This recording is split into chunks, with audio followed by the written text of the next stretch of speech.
How do you feel to your government recognizing self-proclaimed Juan Guaido as the president of Venezuela? This is a very, very concise plan.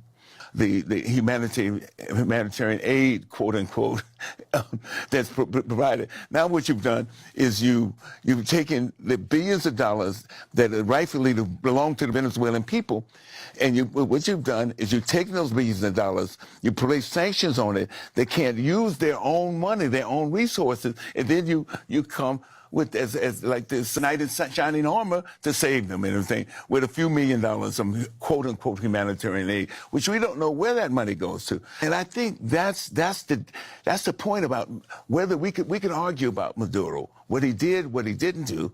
We can go on to that. But for one thing, we have to take into fact the sanctions, the initial sanctions placed by the Obama administration, which included simply just those people who were in governance, those people who were part of the governmental apparatus. You know, now it's moved to attack the people in direct, specific ways. We talk about conspiracies and everything else, but there's a conspiracy. It's a conspiracy to undermine the will of the people, and that has happened. The will of the majority of the people. Attempting to delegitimize the elections when the Carter Institute said that these are the best elections in the world.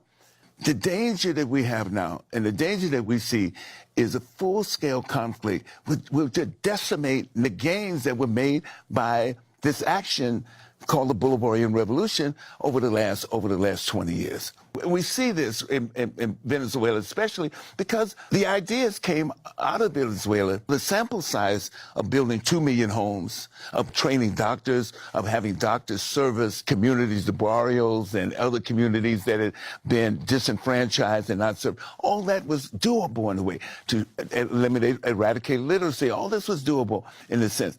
Necessary demands for the human existence and their progression in their lives. To kill that is on the table and had always been on the table. All these conspiratory forces were there to try to undermine it, to limit its effectiveness, and in some subvert it. The illegal imprisonment of Lula da Silva, or the legislative coup that happened with Dilma Rousseff.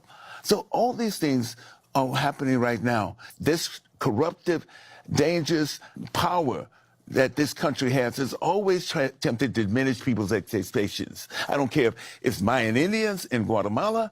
I don't care if those who fought for independence, Sandinistas who fought for independence. Whatever it is, it's to diminish their expectations. Venezuela, I think the most egalitarian usage of national resources that we've seen in a long while.